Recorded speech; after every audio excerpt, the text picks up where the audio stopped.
اور چمکے ہیں میرے نور سے ذرے زمین کے، تم کیا بتاؤ گے مجھے قانون دین کے، چمکے ہیں میرے نور سے ذرے زمین کے، تم کیا بتاؤ گے مجھے قانون دین کے، اسلام میرے گھر میں بنا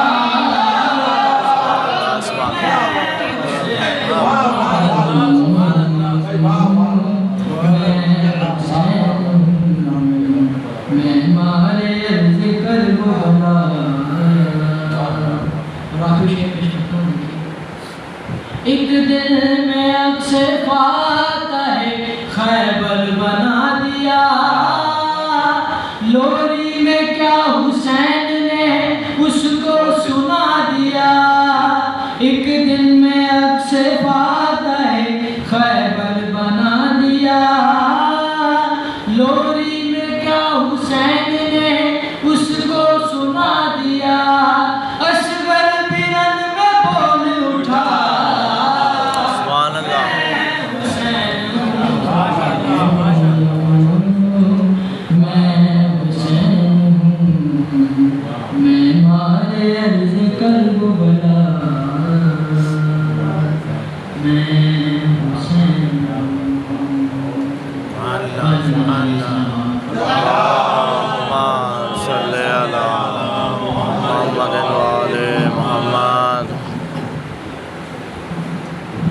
محمد والے محمد صلی اللہ اللہم صلی علی محمد وآل محمد.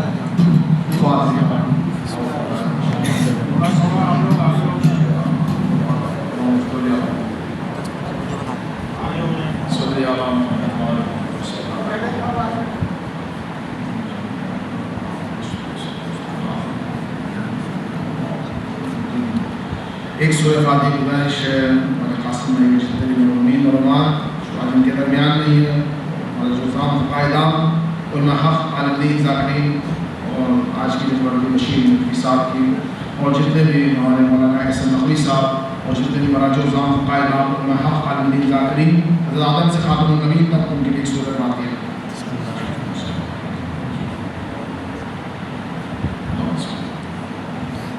بسم اللہ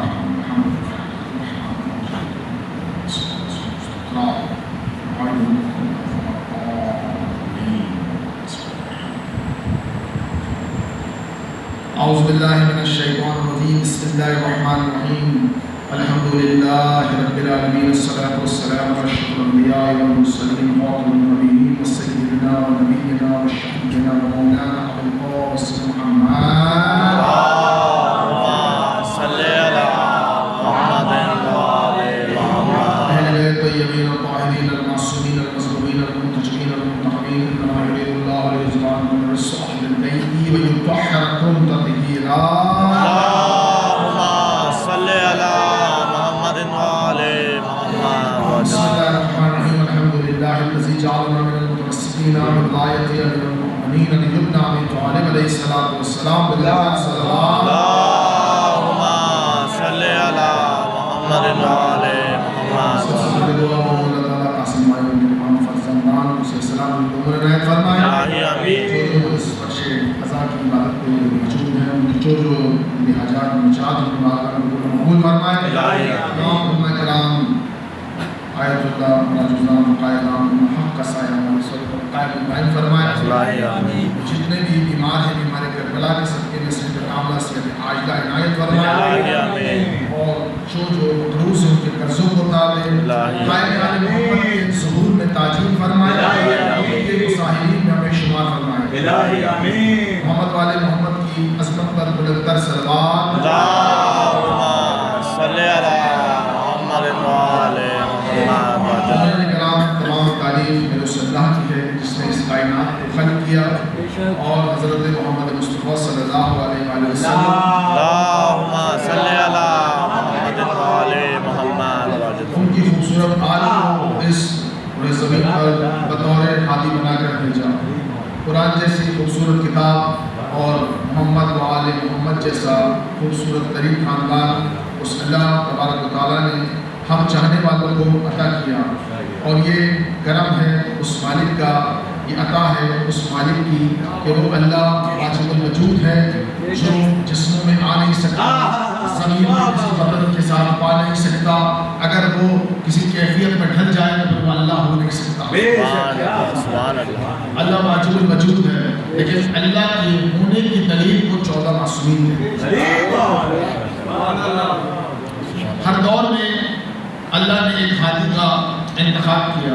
ابھی بہت سے لوگ پڑھتے ہیں کہ اللہ نے ہدایت کا سلسلہ بعد میں جاری کیا، لیکن عزت آل محمد کی قسم، اللہ نے ہدایت کا سلسلہ حضرت آدم سے شروع کیا اور مہدی تک، آج تک یہ سلسلہ قائم و دائم ہے۔ اللہم صلی علی محمد وعلی محمد۔ یہ کرم ہے، یہ احسان ہے کہ وہ اللہ جو واجب الوجود ہے، جو مطلب رکھتا نہیں ہے، لیکن اگر اس کی حمد و ثنا دیکھنی ہے تو ہمیں رسول خدا کی دہلیز کو شکر کا سجدہ کرنا پڑے گا۔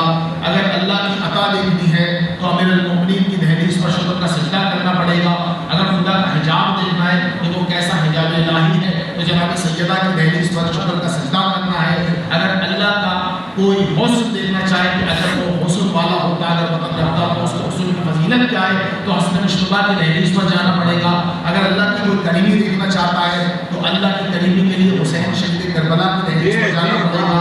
اگر اللہ تبارک و تعالیٰ نے سجدوں کا معیار کہ اللہ نے سجدوں کا معیار کیسا بنایا ہے تو باقر شہنشاہ بابا امام سجاد کی دہلیز پر جانا ہے۔ اگر کوئی علم کا اور علم کا معیار دیکھنا چاہے تو باقر شہنشاہ کی دہلیز پر جانا ہے۔ اگر کوئی صداقت کا اور امانت کا معیار دیکھنا چاہے تو جعفر صادق کی دہلیز پر جانا پڑے گا۔ اور اللہ کی کوئی عظمت دیکھنا چاہے تو موسیٰ کاظم کی دہلیز پر جانا پڑے گا۔ اللہ کی کوئی رضا دیکھنا چاہے کہ اللہ راضی کیسے ہوتا ہے تو رضا شہنشاہ کی دہلیز پر جانا پڑے گا۔ اگر تقاوت اور نقاوت کا معیار دیکھنا ہے تو تقی اور نقی شہنشاہ کی دہلیز پر جانا پڑے گا۔ اگر کوئی اللہ تبارک و تعالیٰ کی ہیبت دیکھنا چاہے تو حسن عسکری کی دہلیز پر جانا ہے۔ اور اگر کوئی اللہ کی غیبت دیکھنا چاہے تو امام زمانہ کی دہلیز پر جانا ہے۔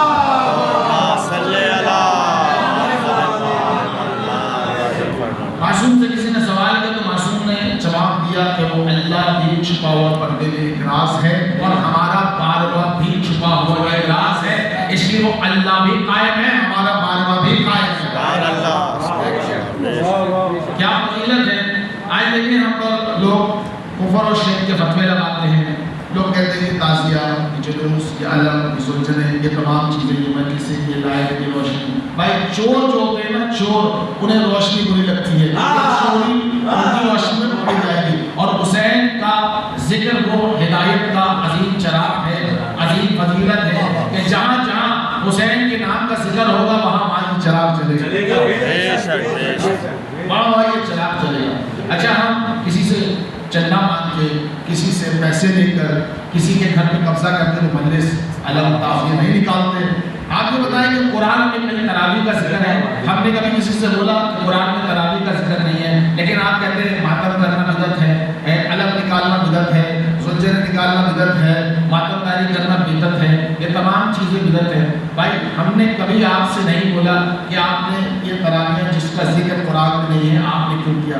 ابھی تک تو زمانہ یہ فیصلہ کر نہیں پایا کہ بچے کے کان میں صبح کی اذان دینی ہے شام کی اذان دینی ہے، یہ فیصلہ تو ابھی تک زمانے والوں نے کیا ہے۔ اور ہمارے حسین علیہ السلام کا وہ خوبصورت سا ذکر جو قائم اور دائم ہے، اس پر زمانہ اصلاح کے الزام لگا کے ہمیں محبت حسین سے دور کرنا چاہتا ہے۔ لیکن یہ معیار ہے، یہ کرم ہے اس خاندان اسمت طہارت کا، کیونکہ یہ ذکر اتنا عظیم ذکر ہے کہ یہ امام حسین اور جتنے اس کے بعد ان کے چاہنے والے، پھر براج الزام، فقائدان، علماء، عالم دین، ذاکرین، آپ یہ دیکھیں کہ خامنائی صاحب، خمینی صاحب، سسانی صاحب کا کیا کمال ہے۔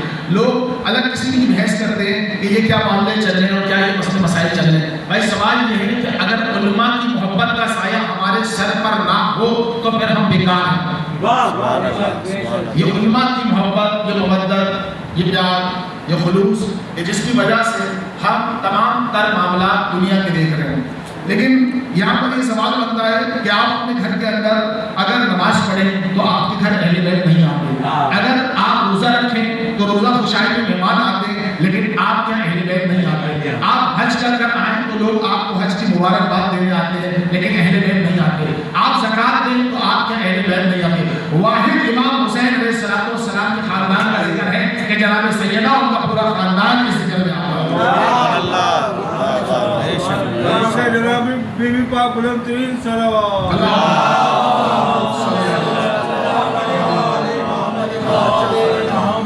کیونکہ سوال یہ ہوتا ہے کہ جس کے دل میں عشق حسین، عشق نبی، عشق علی، عشق سیدہ، عشق حسین موجود ہوتا ہے، پھر وہ اپنے گھر میں ایسا مسلح بچھاتا ہے کہ جس پہ اسے پتہ چلتا ہے کہ میرے گھر میں کس ہستی کی آمد، اور جناب سیدہ سلام اللہ علیہا اگر کسی کے گھر آ جائے تو وہ گھر کتنا رونق پیدا ہو جائے۔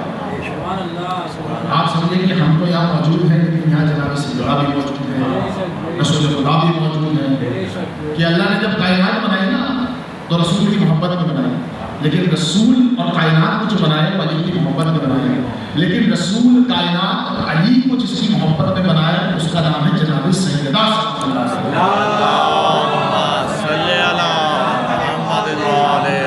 اگر جناب سیدہ نہ ہوتی، نہ علی ہوتے، نہ رسول ہوتے، نہ کائنات ہوتے، تو کائنات میں جب رسول علی اور کائنات کی خلقت کے راز کو سیدہ کہتے ہیں تو پھر ایک بات عقیدے کی ہے، کیونکہ دیکھیں نماز ہے عمل کرنا، مجلس سے عزا عقیدے کرنا، جب آپ کا عقیدہ بہتر ہوگا تب ہی تو آپ کا عمل قبول ہوگا۔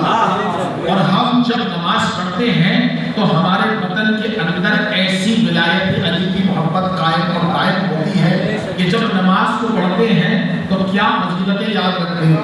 امام رضا علیہ السلام سے لے کر جس شہنشاہ سے پوچھا جائے انہوں نے اپنی دادی کی فضیلت کو بیان کیا، اپنے خاندان کی عصمت کو بیان کیا۔ ایک چاہنے والے نے مولا رضا علیہ السلام سے پوچھا مولا یہ بتائیں کہ یہ نماز کی افضلیت اور نماز کی فضیلت کیا ہے؟ تو میرے شہنشاہ نے کہا آؤ میں تمہیں نماز کے راز بتاؤں۔ کہا نماز کا جو قیام ہے وہ میرے نانا رسول اللہ ہے، نماز کا جو رکوع ہے وہ میرے دادا علی مرتضیٰ ہے، نماز کا جو قعود ہے وہ میرے دادا حسن مجتبیٰ ہے، نماز کا جو سجدہ ہے وہ میرے دادا حسین شہید کربلا ہے۔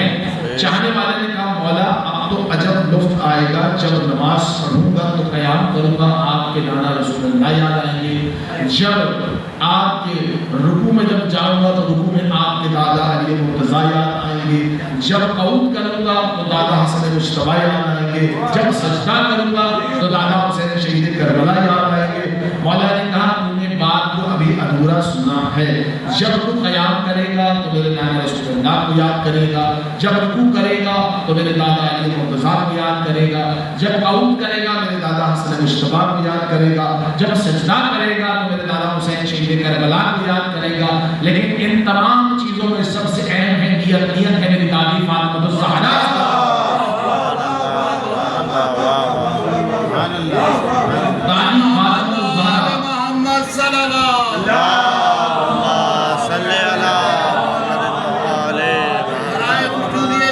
فاطمہ زہرا سلام اللہ علیہا بلند ترین صلوات۔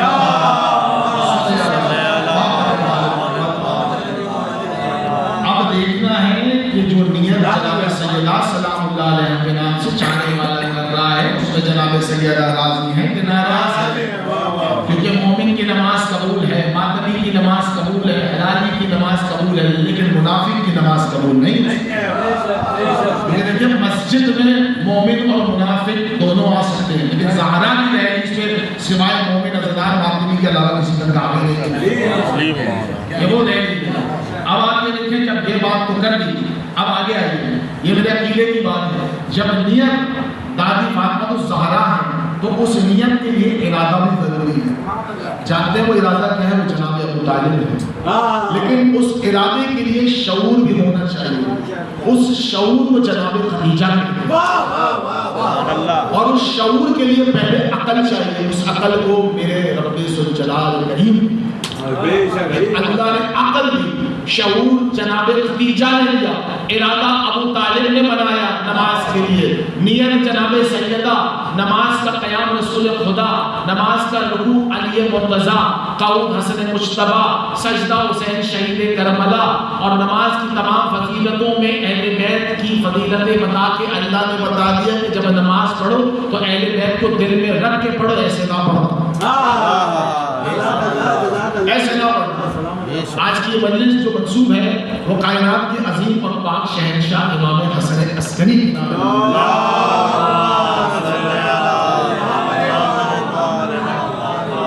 امام حسن عسکری کا نام کتنا خوبصورت ہے، جن کا عین بتائے کہ اللہ عظیم ہے، جن کا سین بتائے وہ ستار الغیوب ہے، جس کا کاف بتائے وہ الکریم ہے، جس کا رے بتائے وہ رحیم ہے، اور جس کا یہ بتائے وہ یکتا اور اکیلا مالک اس کائنات کا ہے، اسے حسن عسکری کہتے ہیں۔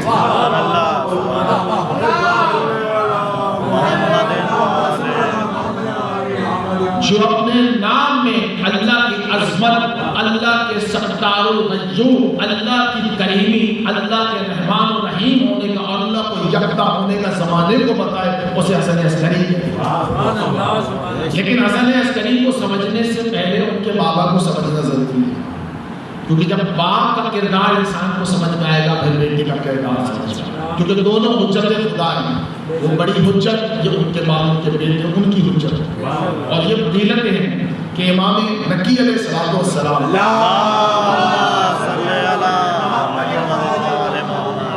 کہ ان کے بچپن میں ایک واقعہ ہے کہ جب ان کے بابا کی شہادت ہوئی تو میں کسی ظالم بادشاہ کا چاہے معتذر ملہ ہو یا معتصم ملہ ہو، اس ممبر میں صرف پاک اور طاہر نام لیا جاتا ہے جس لوگوں کا نام ہے، تو میں کہہ دیتا ہوں ظالم بادشاہوں نے جو ظلم کیا۔ امام مکی علیہ السلام بچپن کے ہیں اور امام نے اپنی زیادہ تر زندگی قید خانے میں گزاری، انہیں قید کیا گیا۔ اچھا جب بادشاہوں کو ضرورت پڑتی تھی تو اماموں سے کام لیتے تھے اور خوش ہو کر انہیں تھوڑے دنوں کے لیے آزاد کر دیتے تھے۔ امام نبی علیہ السلام کیا کہنے والے شہنشاہ کے بچپن کے ہیں اور اپنے گھر میں موجود ہیں۔ اس میں ایک بات ظاہر ہوتی ہے کہ امام نبی علیہ السلام حجت خدا ہیں، انسان گھر میں ان کے لیے جو پلاننگ کرے وہ جانتے ہیں کہ وہ کیا پلاننگ کر رہا ہے۔ امام نبی علیہ السلام کے لیے اس نے سب سے پہلے عبید اللہ جنیدی کو بلایا اور کہا کہ تو میرے پاس مجھ سے ملنے کے لیے آ، مجھے ایک کام ہے تجھ سے۔ عبید اللہ جنیدی کو جب بلایا تو عبید اللہ جنیدی نے آ کر پوچھا کیا کام ہے، کس نے بلایا؟ پہلے کام کا معاوضہ سن، کیا کہا؟ اتنا سونا، اتنی چاندی، آدھی تمام جو زمین ہے سامان کو سب تمہیں دے دوں گا۔ ایک کام تم نے یہ کرنا ہے کہ تم نے امام کو اپنی طرف سے پڑھانا ہے، کیونکہ اگر امام نے اپنے نانا اپنے دادا علی مرتضیٰ کا ذکر ہمارے لوگوں میں پھیلایا تو ہماری حکومت بھی خطرے میں ہو جائے گی اور ہمارا دین بھی خطرے میں ہو جائے گا۔ اچھا مانتے رسول کو تھے لیکن اپنی مرضی کا دین استعمال کرتے تھے۔ انہوں نے کوشش کی، جب عبید اللہ جنیدی اہل بیت کا بہت بڑا دشمن تھا تو اس نے کہا، اچھا انہوں نے ایک شرط اور رکھی کہ جس قبیلے کی بات کرو گے اس قبیلے میں اس جگہ کی مستور سے تمہاری شادی کرائیں گے۔ اب جسے اتنی بڑی بڑی آفریں ملے تو پھر وہ اپنے ایمان کو بیچ دیتا ہے۔ اس نے کہا ٹھیک ہے، کہا تیرا کام یہ ہے کہ تو بہت بڑا عالم ہے، تو نے جو ہے امام کے اس فرزند کو پڑھانا ہے۔ اس نے کہا چلے ٹھیک ہے۔ اس نے کیا کیا؟ امام کے بعد جانا شروع کیا، پہلے دن کیا، دوسرے دن، تیسرے دن، ہفتہ، مہینے، یہ سب گزر گیا۔ بادشاہ نے کہا ایک کام کرو، جنیدی کو بلا کے لاؤ، آج پوچھتے ہیں کہ جنیدی نے 1 مہینے تک اس بچے کو کیا پڑھایا۔ جب جنیدی کو بلایا گیا تو جنیدی جب آیا تو جنیدی نے اپنے سر کو نیچے چکایا ہوا تھا۔ بادشاہ نے بولا کہ جنیدی یہ بتا 1 مہینہ گزر گیا، تو نے اس بچے کو اب تک کتنا پڑھایا؟ جنیدی سر چکا کے بیٹھا، پھر پوچھا کتنا پڑھایا؟ جنیدی کی آنکھوں میں جلال آیا، اس نے کہا تو اسے بچہ نہ کہنا، وہ میرا استاد ہے، وہ میرا استاد ہے۔ کہا اگر تم نے اس کے بارے میں کوئی بات کی تو میں خاندان کا لحاظ نہیں کروں گا، اس تلوار کو نکالوں گا، تیری گردن کو تیرے دھڑ سے الگ کر دوں گا۔ کہا جنیدی تجھے کیا ہو گیا؟ ہم نے تجھے اسے پڑھانے بھیجا تو اس کی تعریف کر رہا ہے۔ کہا اگر تم نے یہی بات کی تو سن لے، میں پہلے دن گیا پڑھانے، میں دوسرے دن پڑھانے گیا، میں تیسرے دن پڑھانے گیا، میں چوتھے دن پڑھانے گیا، میں جب خاموش رہتا تو اس بچے نے کہا جنیدی تو بتائے گا جو تو کام تو کرنا ہے، ہم تجھے بتائیں گے کیا کام کرنا ہے. تو جنیدی پریشان ہو گیا. اس نے پہلے دن علم کی بات کی، امام نے علم کی بات کو اس سے پہلے بول دیا. اس نے دوسرے دن علم کی دوسری گراہ کھولنے کی کوشش کی، امام نے پہلے بتا دیا. وہ قدموں میں گر گیا اور کہا اے نقی آپ یہ بتائیں کہ آپ اس علم کو کہاں سے سیکھ کر آئے ہیں؟ تو امام نقی علیہ السلام نے کہا اے جنیدی تو نہیں جانتا، ہم سیکھنے نہیں سکھانے آئے ہیں، ہم بولنے نہیں بتانے آئے ہیں، ہم سننے نہیں سنانے آئے ہیں. ہم اللہ کی حجت ہے جو اللہ کے پیغام زمین والوں تک اور زمین والوں کی التجا اللہ تک پہنچاتے ہیں. ہم اللہ کے ہادی ہیں، ہم اللہ کی حجت ہیں، اور اللہ کا احکام ہے، پیغام ہے اور بولتا ہوا ناطق قرآن ہے. بولتا ہوا ناطق قرآن ہے. امام حسن عسکری کیا کہنے میرے شہنشاہ کی افضلیت، ان کی فضیلت، ان کی عصمت، ان کی کرامت پر کہ کتابیں کہتی ہیں، میں 2 دن سے پڑھا تھا کتابوں کی 14 ماہ کی ظاہری عمر میں پہلے امام علیہ السلام نقی علیہ السلام نے اپنے چاہنے والوں کو بلایا اور بلانے کے بعد 14 ماہ امام حسن عسکری کی ظاہری عمر ہے اور اس وقت منصب امامت کا ذمہ انہیں دے دیا اور لوگوں کو گواہ بنایا کہ میں نے 14 ماہ کی ظاہری عمر میں حسن عسکری کو امامت عطا کر دی ہے. اس لیے کہ امام کو پتا تھا کہ امام کو قتل کر دیا جائے گا، امام کو زہر دیا جائے گا، لیکن دیکھیں امام حجت خدا ہے. امام ہر چیز جانتا ہے کہ اللہ تبارک و تعالیٰ نے ان کی زندگی کو کس وقت دیا ہے. اللہ حجت کے بغیر زمین کو خالی نہیں رکھتا. آج تک امام زمانہ علیہ السلام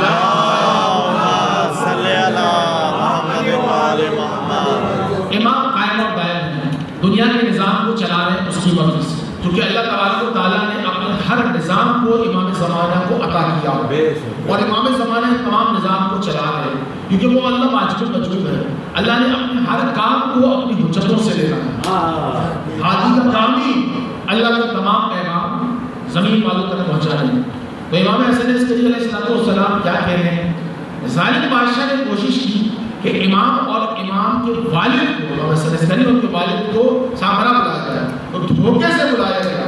اچھا جب بلایا تو انہیں جہاں رکھا گیا اور ایک فوجی چھاونی تھی، ایسا ایک مکان تھا جہاں نظر بند کر دیا گیا.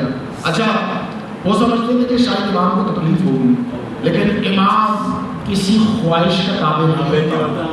امام دنیا کے لیے نہیں آئے، امام چیزوں کے لیے نہیں آئے، امام دنیا میں قرآن کی تبلیغ اور رسالت کی تبلیغ کے لیے آئے. دنیا کی چیزوں کی ضرورت میرے امام کو نہیں ہوئی، کسی امام کو بھی نہیں ہوئی. اب امام ہر حال میں خوش ہے. امام علیہ السلام اپنے فرزند کے ساتھ موجود ہیں. اس ظالم نے ترکی سے ایک لشکر منگوایا، 90,000 کا لشکر اور 90,000. اس وقت امام کا نام حسن ہے، عسکری نہیں پڑھا، عسکری یہاں سے پڑھا.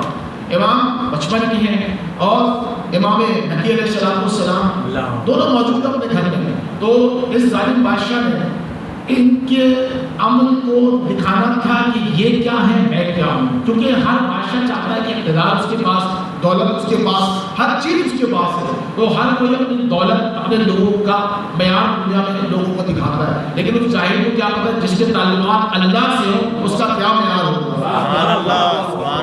جس کا معیار نبی کے ساتھ ہو، جس کا معیار علی کے ساتھ ہو جو بڑے سلونی ہے، تو اس کا کیا معیار ہوگا.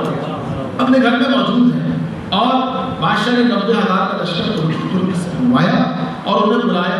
اب جوش و خروش، شور شرابہ، ہر قسم کی موج مستی وہاں جاری ہے. اس نے فوراً حکم دیا کہ ایک کام کرو، جاؤ امام اور ان کے بیٹے کو بلا کر لاؤ، میں انہیں اپنی طاقت، اپنا رتبہ، اپنا اختیار دکھاؤں گا. اب ایک وزیر کو بھیجا اور وہ گیا سپاہی کے ساتھ. یہ لوگ گئے، انہوں نے کہا آپ کو بادشاہ نے طلب کیا. جب وہ آئے تو دیکھا کہ ایک بہت بڑا جمع وفید جمع ہوا اور کئی لوگ ہیں. یہ جمع وفید جو جمع ہوا تھا یہ ہر کوئی بادشاہ کی تعریف کر رہا تھا، ہر کوئی بادشاہ کی تعریف کر رہا تھا. تو بادشاہ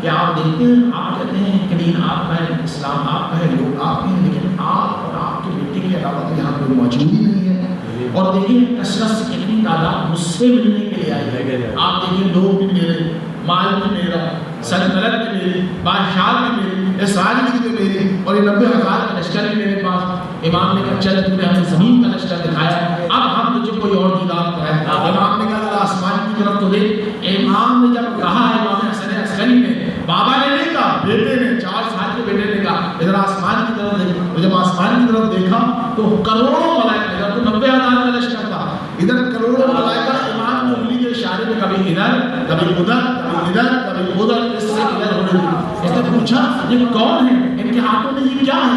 کہا یہ شمشیر لے کر میرے اذن کا انتظار کر رہے ہیں۔ کہا یہ فرشتے آپ کے حکم کے تابع ہیں۔ کہا یہ وہی فرشتے ہیں جو میرے نانا کی نصرت کے لیے بدر میں آئے تھے، اور یہ وہی فرشتے ہیں جو ہماری ماں کی دہلیز پر کبھی چکی چلانے، اللہ اکبر، کبھی روٹیاں مانگنے، کبھی اسیر بن کے، کبھی یتیم بن کے، کبھی قیدی بن کے یہاں آتے، اور تجھ جیسے ظالم کو گروہ کی صورت میں اپنی عظمت دکھانے یا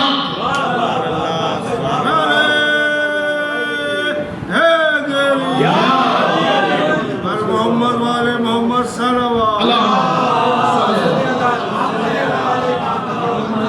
اپنی عظمت دکھانے آپ کو۔ امام حسن عسکری کا بچپن کا ایک واقعہ اور بڑا خوبصورت ہے۔ امام علی علیہ السلام کے فرزند بھی کنویں میں گئے تھے۔ لوگ کہتے ہیں کہ امام گر گئے تھے۔ حجت کبھی گرتی نہیں ہے، حجت گرے ہوں کو سنبھالتی ہے۔ حجت کا کام ہے گرے ہوں کو سنبھالنا، حجت گرتی نہیں ہے۔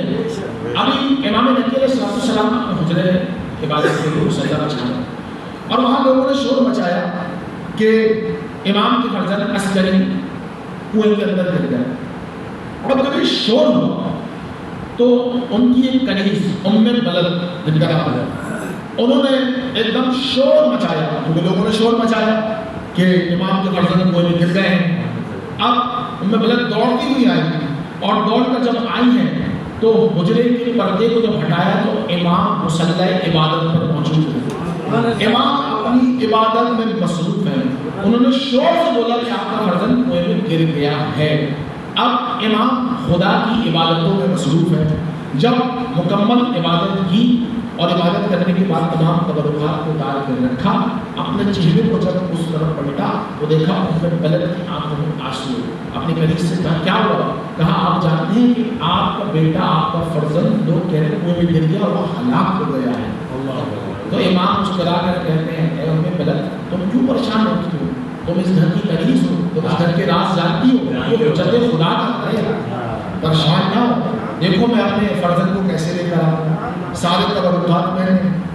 اللہ اکبر۔ امام نکی کے پیروں کے بوسے زمین میں نشر ہوئی۔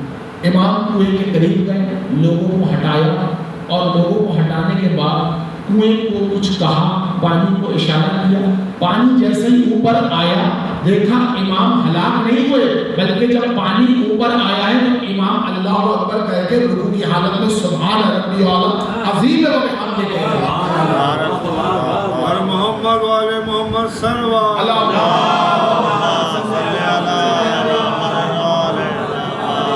امام اللہ اکبر کہہ کر سبحان ربی العظیم و بحمدہ کہہ کر وہ اس باہر اپنے بابا کی سینے سے لگ گئے۔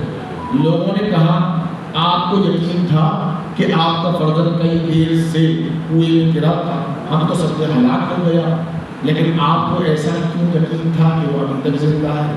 تو امام نے کہا کہ جب میں اللہ کی عبادت، اللہ کے سجدوں کو مکمل کر رہا تھا تو میں نے جب اللہ کی عبادت میں کوئی خیانت نہیں کی تو اللہ میری امانت میں خیانت کیسے کرے گا؟ جب امام اللہ کی امانت نماز میں مصروف ہے اور وہ خیانت نہیں کر رہے ہیں تو پھر اللہ امام کی امانت میں کیسے خیانت کرے گا؟ اور یہی تو وجہ ہے کہ میرے شہنشاہ، کیا کہنا ہے میرے شہنشاہ کے مرتبے کے، معیار کے، اختیار کے، کہ امام کا جو مرتبہ ہے اسے صرف چاہنے والا سمجھ سکتا ہے۔ امام کو چاہنے والا ایک شخص امام سے ملنے کے لیے اپنے بیٹے کے ساتھ آئے، غربت بہت چھا گئی، اب کیا کہتے ہیں، امام حسن عسکری کا دور ہے۔ اب انہوں نے سوچا کہ ہم امام سے جب جائیں گے تو امام سے کچھ مانگیں گے، تو حجت خدا گھر میں بھی انسانوں کے راز جانتے ہیں، وہ گھر میں موجود ہیں۔ انہوں نے کہا غربت ہو گئی، پریشان ہیں، مشکلات میں ہیں، امام کے پاس جائیں گے, کوئی التجا کریں گے, تو باپ نے کہا تو کیسے مانگو گے, ہمیں تو شرم آئے گی, ہم تو اتنے پیسے والے تھے, اتنے دولت اختیار والے تھے, اب تو ہمارے پاس کچھ بھی موجود نہیں ہے, اب امام سے مانگیں گے کیسے. اب انہوں نے کہا چلو ایک کام کرتے, امام کی خدمت میں جاتے, 2-3 دن سے بھوکے بھی تھے, اب امام کی جب خدمت میں جانے کے لیے تیار ہوئی گھر سے غربت چھا گئی, جب نکلے تو راستے میں سوچ رہے تھے کہ مجھے امام شاید 500 دینار دے دیں, ٹھیک ہے. دوسرا بیٹا, جو بیٹا کہتا ہے, باپ کہتا ہے 500 دینار, بیٹا کہتا ہے 300 دینار دے دیں.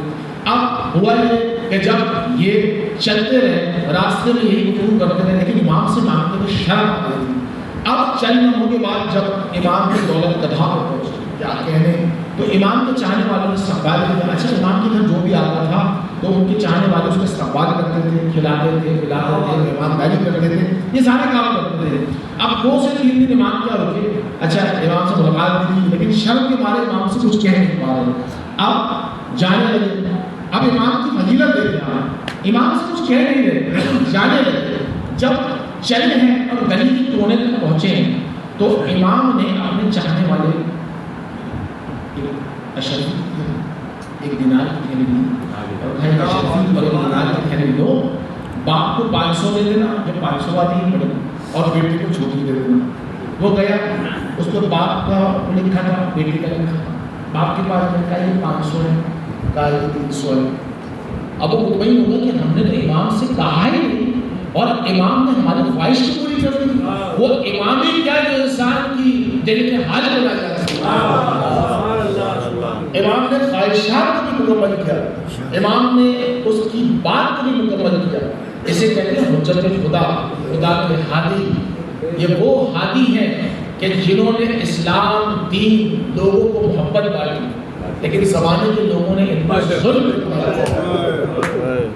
کتنا ظلم کیا میرے اس امام کے ساتھ.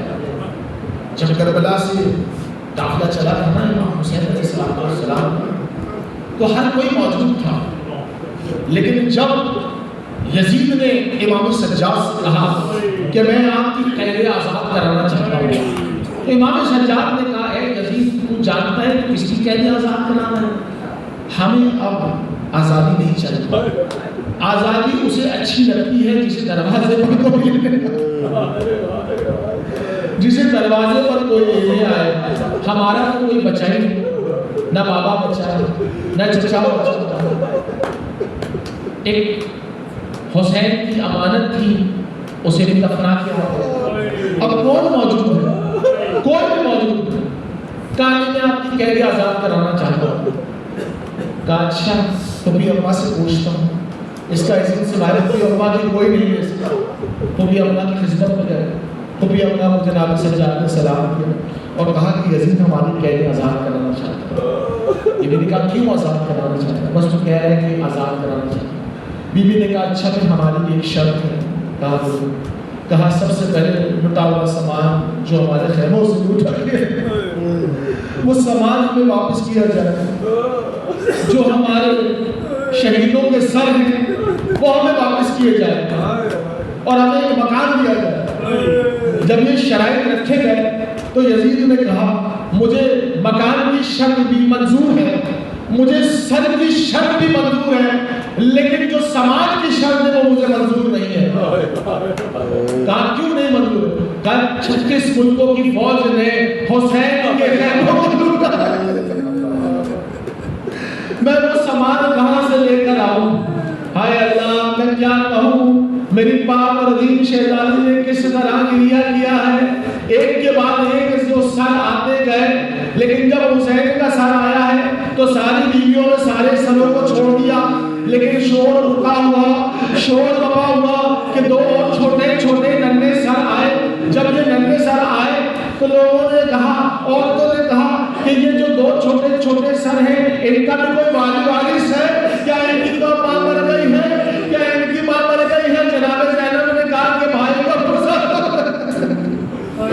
یا بچوں کا پرسہ دوں, میرا امام حسن عسکری آپ کیا جانے, آپ کیا پہچانے. امام حسن عسکری علیہ السلام کو پہلی ربیع الاول کو زہر دیا گیا ہے, پہلی ربیع الاول کو زہر دیا. زہر دینے کے بعد اس ظالم بادشاہ نے کیا کیا, جب امام کو زہر دے دیا تو امام کے جسم کو آہستہ آہستہ وہ زہر کمزور کرتا گیا. اس ظالم نے کیا کیا؟ شراب کی بوتل سامنے رکھی ہوئی ہے, گلاس سامنے رکھا ہے, اور اس نے اپنے سپاہیوں کو حکم دیا کہ ہم نے اپنا کام تو کر دیا, لیکن ایک کام کرو, امام کے ہاتھوں کو کھولو اور امام کے ہاتھ پر اتنے تازیانے مارو جب تک میں اٹھنے کا حکم نہ دوں. امام کے ہاتھ میں جب تازیانے لگ رہے, زہر بھی امام حسن عسکری کو دے دیا ہے. امام حسن عسکری کے ہاتھ میں اتنے تازیانے لگے, یہ ظالم سامنے بیٹھ کر شراب پی رہا ہے. امام حسن عسکری علیہ السلام کہتے ہیں ارے کچھ لحاظ تو کر, میں رسول کا نواسا ہوں, میں علی کا پوتا ہوں, میں راجا کا پوتا ہوں, کچھ تو لحاظ کر. لیکن یہ تازیانے رکنے کا کام نہیں دے رہا ہے. تازیانے پڑھتے گئے, دربار کے اندر بڑے بڑے حکیم بیٹھے ہوئے تھے. انہوں نے کہا اے ظالم رک دے, اے ظالم روک, یہ قیدی مر جائے گا, اس کے ہاتھوں سے خون جاری ہو رہا ہے. ارے جب امام حسین علیہ السلام, میرا سلام ہے آپ کے خاندان پر. امام حسن عسکری کی جب 8 تاریخ کو شہادت ہوئی ہے نا, اور امام حسن عسکری کے جب انہیں غسل دیا گیا, جب انہیں کفن پہنایا گیا, اور جب امام علیہ السلام کے اس خاندان کے لیے کہا جاتا ہے نا کہ یہ جو چپ تعزیہ ہوتا ہے یہ کیوں ہوتا ہے, میرا مظلوم امام مہدی علیہ السلام پہلی ربیع اول سے جس دن بابا کو زہر دیا گیا تھا, پہلی ربیع اول سے روتا رہا منہ پہ ہاتھ رکھ کے. یہ جو چپ تعزیہ ہوتے ہیں اسی لیے کہ امام 8 دن منہ پر ہاتھ رکھ کر رویا ہے. اور جس دن امام کی شہادت ہوئی ہے نا امام حسن عسکری کی, تو بادشاہ نے کہا کہ گھر میں 2 مستور موجود ہیں, امام کا جنازہ رکھا ہوا ہے, اگر کسی کے اور رونے کی آواز آئے تو گھر کا لحاظ نہ کرنا, دروازے کو توڑ کے اندر گھس جانا, جو بھی ہو اسے اندر سے باہر آنا, اسے قتل کرنا. میرا مظلوم امام مہدی اپنے ہاتھوں کو اپنے منہ پر رکھ کر رو رہا ہے. اور جب امام حسن عسکری علیہ السلام کا جنازہ پڑھانے کے لیے ان کے چچا جب آگے بڑھے ہیں نا, اور جب جنازہ پڑھانا چاہ رہے تھے تو 5 سال کا ایک بچہ قریب آ کر کہتا ہے چچا آپ نماز پڑھائیں گے, آپ تو جانتے ہیں کہ معصوم کا جنازہ سوائے معصوم کے کوئی بھی نہیں پڑھا سکتا.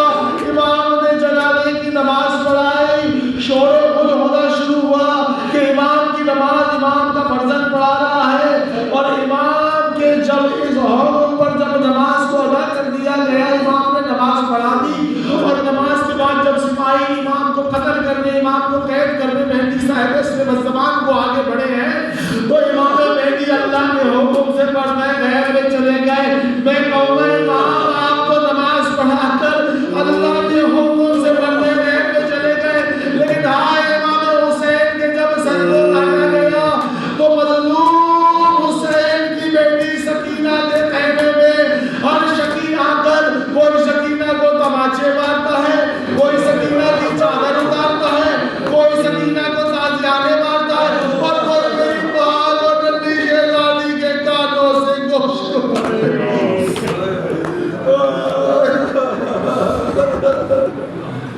لعنت اللہ علی الظالمین وسيعلم الذين ظلموا أي منقلب ينقلبون إنا لله وإنا إليه راجعون. بقضائه تسليما للأمر مالک ہماری اس عبادت کو نبھانا قبول مقبول فرمائے. مالک کوئی غم نہ دے سوائے ہمیں شبیر کے قائد مالک محمد امام زمانہ کے ظہور میں تعجیل فرمائے, ان کے مصائبین میں ہمیں شمار فرمائے, شفاعت آل محمد نصیب فرمائے. ماتم حسین شہزادی